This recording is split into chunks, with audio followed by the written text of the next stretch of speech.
Next gen நேர்களே அனைவருக்கும் வணக்கம். நான் உங்கள் ஸ்ரீ சுபம் விஜயகுமார். இன்றைக்கி பார்த்தீங்கன்னா தமிழ் புத்தாண்டில் நாம் பெறுகின்ற நன்மை பயன்கள் என்னென்ன? ஏன் சார் தமிழ் புத்தாண்டு மற்றோட 11 மாதிரி தானே? அப்படி கிடையாதுங்க. உலகில் மாற்றங்கள் எவ்வளோ இருந்திருக்கு, நகை எந்த அளவுக்கு ரேட்டு கூடிச்சு, இப்போ குறைஞ்சிருக்கு. அப்போ அடுத்ததில் மெயினாக பார்த்திங்கன்னா பிளானட்டரி காம்பினேஷன்ஸ் எக்கச்சக்கம் மாறுது. அப்போ உலகில் நிகழ்வே மாறுது, அப்ஸ் அண்ட் டவுன் ஆகுதுங்க. இப்போ போர் இதெல்லாம் நிற்கும். அங்கே போருக்கு எங்களுக்கு என்னங்க சம்மந்தம் சார்? அங்கே போர் இருக்கனால தான் நம்ம வீட்டில் கேஸ் வரல, அங்கே இருக்கனால தான் வீட்டில் பெட்ரோல் போட முடியல. அப்போ உலகில் நிகழ்வுகள் கிரகங்கள் மற்றும் கிரகணத்தை ஒட்டி தான் நடக்கக்கூடிய காலகட்டமாக இருக்கும். இப்பொழுது நடக்கின்ற விஷயங்கள் நம்ம ஒவ்வொரு ராசிக்கும் செய்யும் அற்புதம். முதல் நமக்கு தேவையான அடிப்படை பொருளாதார விருத்திகள் எப்படி இருக்குது, திருமண ரீதியான பாக்கியங்கள் இருக்குமா? நிறைய ஆண் பெண்கள் எங்குகின்ற விஷயம், எங்களுக்கு திருமணம் இல்லைன்னு சொல்லிடுங்க, நாங்கள் வேறு வேலையாக பார்த்துக்குறோம் அப்படின்ட்டு இருக்க மாதிரி. சார் பொருளாதார ரீதியாக பார்த்திங்கன்னா உழைப்புக்கு ஏற்ற ஊதியம் இல்லை என்பது நிறைய பேத்துக்கு. ஹார்ட் ஒர்க் பண்ணுறேன், ஒன்றுமே நாலேஜ் இல்லாதவங்களாம் பெரிய ஆளாக போகிறாங்க, ஏன் நம்மளால் பெரிய ஆக முடியல அப்படிங்கிற கேள்விக்கு பதில் இதாக இருக்குது. பிஸ்னஸ் சார், பிஸ்னஸ்லாம் வேண்டாம் சார் அப்படிங்கிற அளவுக்கு ஒரு சிலர் ஆகிட்டாங்க. ஏன்னா உயர்வின் உச்சமாக இருந்தவங்களாம் இன்றைக்கி வாழ்வின் துச்சம் அளவுக்கு மாற்றிட்டாங்க. கடன் தான், அதாவது இருக்கிற நோயிலே மிகப்பெரிய நோயாக இந்த கடன் வந்துடுதுங்க. அதாவது கண்ணுக்கு தெரியாத ஒரு நோய், குணப்படுத்த முடியுமா இல்லையான்னு தத்தளித்த நோயாக இருக்கிறது. இப்போ இந்த உலகில் மாற்றத்தில் நமக்கு என்னென்னா கிரகங்கள் வலிமை பெறுகின்றன. குரு உச்சம் பெறும் காலகட்டத்தை அள்ளி கொடுக்க காத்திருக்குது.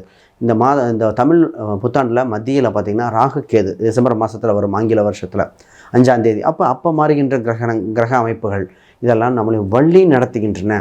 அப்போ இந்த ஒவ்வொரு விஷயத்துக்கும் கல்வி, செல்வம், பொருளாதாரம், மனம் சம்பந்தப்பட்ட விஷயங்கள், திருமண பாக்கியங்கள் அனைத்துக்கும் நமக்கு வேலை செய்ய போகுது. நிச்சயமாக இது பெரிய செல்வத்தை கொடுக்க போகுது. இப்போ தமிழ் புத்தாண்டில் தாங்க சார் மழை வெள்ளம் இருக்கும், விவசாயம் எப்படி இருக்கும், கம்ப்யூட்டர் சம்மந்தப்பட்டது எப்படி இருக்கும், மாணவர்கள் என்ன கல்வி எடுக்கலாம், நிறைய பேத்துக்கு இப்போ முக்கியமான இந்த வருடம் ஆரம்பத்திலிருந்து சார் நம்ம என்ன கல்வி என்ன இது மாற்றிக்கலாம், இந்த சப்ஜெக்ட் எடுத்தால் நல்லா இருக்குமா, இதெல்லாம் தெரிய வேண்டியது. அரசியல் மாற்றங்களும் நிறைய நிகழப்போகுது இந்த இதில் தான். ஆக நமக்கு உங்கள் ராசியை பற்றி பார்ப்போம். இறுதியில் ஒரு பரிகாரம் இருக்குது, நிச்சயமாக பயனுள்ளதாக இருக்கும். தொட்டதெல்லாம் துலங்கும் துலாம் ராசி அன்பர்களே, இந்த வருடத்தில் தமிழ் புத்தாண்டு தொடங்கும் பொழுதே குரு பலனோடு தொடங்குகிறீர்கள். மற்றும் உங்கள் ராசிக்கு 10ல் குரு வருகிறார். இப்போ தான் போட்டு குழப்பிடுவாங்க, சார் 10ல் குரு வருதார் சார், 10ல் குரு பதவி பறிபோகும்னு சொல்லிடுறாங்க. பதவி மாறுகிறது. அது என்ன சார் நடக்குது? வேலை இல்லாதவனுக்கு வேலை கிடைக்கிறங்கிறது, வெட்டிப்பைங்கிறது வேலை, உத்தியோகஸ்தன் வேலை, திருமணமே ஆகாத கன்னிப்பையன்கிறது திருமணமாய் குடும்பஸ்தன்கிறது, திருமணமாய் குழந்தை இல்லாதவங்களுக்கு அப்பா அம்மாங்கிறது. அப்போ வேலையில் ஒரு பதவி, இந்த பதவி போகுதுன்னு நினைக்கிற, வேற ஒரு பதவி வருதுன்னு நினைக்கிறதா நல்லபடியாக நினைப்பாங்க. பதவி வருகின்றன. முதல்ல இந்த ராசியோட சிறப்பு அம்சம் தெரிஞ்சுக்கணும். தன் இயற்கையாக இந்த ராசியில் ஆணவத்தை குறைக்கின்ற ராசியில் இந்த ராசி. ஏன்னா சூரியன் இங்கே கம்மி, உச்சம் கிடையாது, இங்கே நீச்சம்தான். இந்த ராசிக்கு ஃபஸ்ட்டு பார்த்திங்கன்னா work life, family life balance சூப்பராக இருக்கும். நண்பர்கள், சொந்த பந்தங்கள் அனைவரும் அரவணைத்து போகக்கூடியது. பேச்சு திறமை உண்டு, பேச்சால் உலகை வெல்லும் ராசி. இந்த ராசிக்கு 7 மற்றும் 2 செவ்வாய் பகவானாக இருக்கார். அப்போது எப்பொழுதுமே சொந்த பந்தங்கள், குடும்ப சம்மந்தப்பட்டது, உற்றார் உறவினர்கள் எப்போதுமே துணையாக இருக்கிற ராசிகள். இந்த ராசி க்ரியேட்டிவிட்டிங்க, ஒரு யூனிக்னஸான ஜாப். ஒரு சில விஷயங்கள் இவங்க செய்கிறது அவ்வளோ யூனிக்னஸாக இருக்கும். பொறுமை கடலினும் பெரிதுங்கிறது இந்த ராசி பிற்காலத்தை புரிஞ்சிடும். பிரபஞ்சத்தோடு தொடர்பு ஏற்படுத்திய ராசி. காற்று வீடுகள் எல்லாம் பிரபஞ்சத்தோட தொடர்பு இருக்கும். ஏன் இந்த பிரபஞ்சம் சொல்கிறோம்னா, இந்த ராசியில் ராகுன்னு ஒரு நட்சத்திரம் இருக்குது. அப்போ இந்த இடத்துல முக்கியமாக கவனித்து செயல்பட வேண்டிய ராசியம் உண்டு. இப்போ உங்களுக்கு நடக்கிற அந்த யோகத்தை பார்ப்போம். முதல்ல நல்ல விஷயம், உங்களுக்கு உங்கள் ராசியில் குரு பகவான் 2, 4, 6 பார்க்கிறார். அதனால் 2, 4, 6 2ஆம் இடம் குடும்பம் அமையாதற்கு குடும்பம் அமைய வாய்ப்புண்டு. கையிருப்பு பணம் அதிகரிக்கக்கூடிய வாய்ப்புகள். நீங்கள் சொல்லும் சொல் மற்றவங்களுக்கு உணர்வு ரீதியாக, உடைமை ரீதியாக நிறைய ஹெல்ப் பண்ண போகுது. குடும்ப ரீதியாக நிறைய பேர்த்துக்கு குடும்பம் அமைதல் இப்போ ரொம்ப ரொம்ப முக்கியமான காலகட்டம். சபைகள், சங்கத்தில் முன்னேற்றம் ஏற்பட வாய்ப்புண்டு. சார் நாங்களாம் சொத்து வாங்குவோமா, எங்களுக்கெல்லாம் வாய்ப்பு இருக்கா இப்படின்னு கேட்டது பல பேர். வீடு அப்படிங்கிற ஒரு மிகப்பெரிய கனவு, சொத்துங்கிற கனவு நிறைய பேர்த்துக்கு இருந்தது. அது என்ன, கையிருப்பு பணம் என்ன அப்படின்னு கேட்டவங்களுக்கு இப்பொழுது இடம், வீடு, சொத்து அமைய வாய்ப்புண்டு. ஒரு இடம் விட்டு இன்னொரு இடம் மாறுவதற்குண்டான சூழ்நிலையில் வந்திருக்கின்றன. அப்பொழுது எங்கே வாங்கணும்னு பார்த்துக்கணும், எங்கே போகணும்னு. ஒரு சிலர் வீடு வேணாம் சார், ஆல்ரெடி இருக்கிறேன் சார், வண்டி வாகனம் வாங்கணும். இடம், வீடு, சொத்து மாதிரி வண்டி வாகனம் வாங்கணும். வண்டியில் என்ன வண்டி வாங்கலாம்? இன்றைக்கி இருக்கிற சூழ்நிலைக்கு பார்த்திங்கன்னா இவங்களுக்கு அது மாதிரி ஒரு தொழில் ரீதியாக கூட இம்ப்ளிமெண்ட் பண்ணுறதுக்கு வண்டி வாகனங்கள் வாங்க அமைப்பு வந்து விட்டது. ரைட். இப்போ முக்கியமான விஷயம் பார்ப்போம். முதல்ல பிஸ்னஸ். சார் பிஸ்னஸ் நினச்சிட்ருக்கிற இந்த துலாம் ராசிக்கு கோல்டன் டைம். 10ல் குரு பகவான் வந்து உங்களுக்கு 2 4 6 பார்க்குறார். அப்போ பலவித ஆப்பர்ச்சுனிட்டி கொடுக்குறார். இதில் உங்களுக்கு ஹைலைட்டான விஷயம் 11ல் இருக்கிற கேது தான். உங்களுக்கு ஆப்பர்ச்சுனிட்டி கொடுத்து கொண்டே இருக்கிறது. மனசு சம்மந்தப்பட்ட எப்பொழுதும் தொழில் ரீதியாக ஓடிக்கொண்டே இருக்கிறது. இப்போ ஒன்றுக்கு மேற்பட்ட தொழில் அகலக்கால் மட்டும் வைக்காமல் சரியான முறையில் பண்ணிக்கிட்டால் டெவலப் ஆகும். ஆனால் விளம்பரங்கள் கொடுக்காத துலாம் ஜெயிக்க முடியாது. ஏன்னா உங்கள் ராசிக்கு 3ஆம் இடம் விளம்பரங்கள், வேலையாட்கள், உங்களை இது மாதிரி கரெக்டாக பிளான் பண்ணிக்கிட்டு தொடர்ந்துக்கிட்டே வந்தீங்கன்னா நிச்சயமாக டெவலப் ஆகிடலாம். இப்போ இன்றைக்கி காலகட்டத்தில் சோஷியல் மீடியாவில் அதிக செயல்பட வேண்டிய ராசி இந்த ராசி. ஏன்னா இயற்கையாகவே இவங்களுக்கு சுக்கிரன் சோஷியல் மீடியாக்களை இவங்களுக்கு அற்புதமாக வேலை செய்யும். இதை பார்த்துக்கங்க. இப்போ முக்கியமான விஷயத்துக்கு வருவோம். இந்த ராசிக்கு இப்போ இது சார் வேலைக்கு போயிட்டுருக்கோம், நான் பிஸ்னஸ் பண்ணலாம். இப்படி சார் வேலைக்கு போயிட்டுருக்கவங்களுக்கு வெளிமாநில வெளியூர் தொடர்பு ஏற்படும். வேலையில் கவனமாக கண்ணும் கருத்துமாக பார்த்து டெவலப் பண்ண வேண்டியது. உங்களுக்கு கண் முன்னாடியே உங்கள் உழைப்பை சுரண்டக்கூடிய காலகட்டம், அதை தெரிந்து கொள்ளும் சூழ்நிலை. அப்போ தமிழ் புத்தாண்டு என்ன புரிஞ்சுக்கணும், சார் இதெல்லாம் நான் இத்தனை நாளாக விட்டு கொடுத்துட்டே இருந்தேன் பாருங்கள் அப்படின்னு தெரிஞ்சுக்கிற மாதிரி.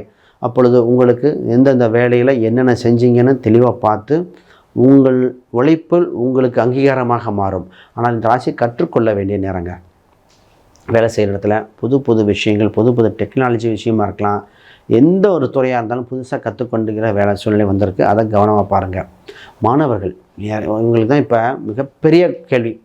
பெற்றோர்களாக இருக்கிறவங்க தன் குழந்தையை பற்றி இருக்கிற மிகப்பெரிய கேள்வி, சார் $1,000,000 கொஸ்டின், என்ன படிக்க வைக்கலாம், என் குழந்தையோட வாழ்க்கை எப்படி இருக்கும்? இந்த கேள்வி பார்த்திங்கன்னா விதி எழுத பிரம்மனே குழம்பிடுவார். அந்த அளவுக்கு கேட்பாங்க. ஏன்னா ஒரு பெற்றோராக இருக்கிறவங்க தன் குழந்தைக்கு நல்ல வாழ்க்கை, நல்ல சுகம், நல்ல அமைச்சு கொடுக்குன்னு ஏங்குறாங்க பார்த்தீங்களா.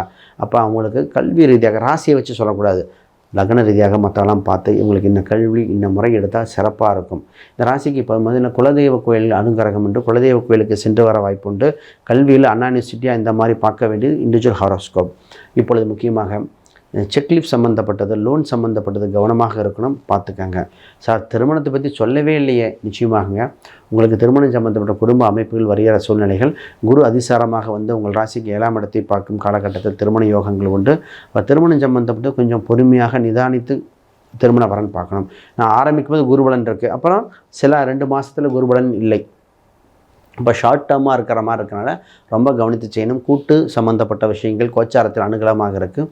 இப்பொழுது நீங்கள் வழிபட வேண்டிய தெய்வமாக அற்புதமாக இருப்பது நீங்கள் பார்த்தீங்கன்னா பெண் தெய்வம், ஆயுதம் கொண்ட பெண் தெய்வங்கள், வைஷ்ணவியாக இருக்கலாம், மாரியம்மனாக இருக்கலாம். இது போன்ற ஒரு பெண் தெய்வ வழிபாடை கெட்டியாக பிடிச்சிக்கோங்க. இந்த ராசி இருப்பவங்க ஒரு முறை பார்த்திங்கன்னா ஸ்ரீரங்கம் சென்று வந்தால் வாழ்வில் திருப்பம் ஏற்படுகின்றன. திருப்பம் ஏற்பட ஸ்ரீரங்கம் சென்று வாருங்கள், நிச்சயமாக ஒரு மாற்றம் ஏற்படுகிறது. அனைவருக்கும் வணக்கம், வாழ்த்துக்கள். அன்பர்களே, இத்தனை நேரம் பார்த்தீங்கன்னா கோச்சார பலன்கள் தமிழ்ந்து பார்த்தோம். இப்போ கூட கோச்சார பலனோடு தசாபுக்தியும் லக்ன அமைப்பும் மற்ற கிரக அமைப்பும் எடுத்தால் இன்னும் துல்லியத்தை நோக்கி போகலாம். பொதுவாக எப்போவுமே ஜாதக ரீதியாக பார்க்கும்போது பார்த்திங்கன்னா அவ்வளோ பலன்கள் வந்துகிட்டே இருக்கும். இப்போ இதுவும் ரொம்ப முக்கியம். பொதுவாக இன்றைக்கி நம்ம யாருக்காவது ஜாதகம், பிரசன்னம், வாஸ்து, நியூமராலஜி இந்த மாதிரி பார்க்கணுன்னா ஸ்க்ரீனில் தெரிய அந்த எண்களுக்கு தொடர்பு கொள்ளுங்கள். உங்கள் ஜாதகத்தை பார்த்து நல்ல காலம் எப்பொழுது, திருமணம் எப்போது, வேலை வாய்ப்புகள், சொத்துக்கு சுகங்கள், தனக்கு இருக்கின்ற தடைகள் என்னது, செய்வனை சம்மந்தப்பட்டது இருக்குமா, பில்லி சூனியம் இருக்குமா, இந்த மாதிரி பல கேள்விகள் அத்தனைக்கும் விடை கிடைக்கும். அது பிரசனம் போட்டு கூட பார்க்கலாம். குறிப்பாக இந்த ஒரு விஷயம் என்னென்னா, எப்பொழுதுமே பார்த்திங்கன்னா எவ்வளவோ கோயில் பரிகாரம் பண்ணுறோம், திருமணம் தடையாக இருந்தது, அதுவும் மாற்றம் ஏற்பட வாய்ப்புண்டு. அப்போ இந்த வருடத்தில் இருக்கின்ற முக்கியமான நிகழ்வாக என்ன இருக்குன்னா, உங்களுக்கு ஏற்பட்ட தடைகள் அனைத்தும் விலகி வாழ்வில் நல்ல விடைகள் ஏற்பட வாய்ப்புண்டு. கோச்சாரங்கள் எப்பொழுதும் உங்களை வழிநாட்டிக்கொண்டே இருக்குது. மனசு தான் மருந்து, அதற்கு கொண்டான பரிகாரம் என்ன? உங்கள் ஜாதகத்தில் இன்னொரு விஷயம் எடுப்போம். ராசியில் குபேரன் எங்கே இருக்கிறார், என்னுடைய உபாசன தெய்வம் யார், அதிர்ஷ்ட தெய்வங்கள் என் நிறங்கள் என்ன, இது அனைத்தும் ஜாதக ரீதியாக பார்த்தா அது தெரியும். அப்படி யாராவது ஜாதக ரீதியாக பார்க்கணுன்னா நிச்சயமாக கான்டாக்ட் பண்ணுங்கள். அனைவருக்கும் வணக்கம், வாழ்த்துக்கள்.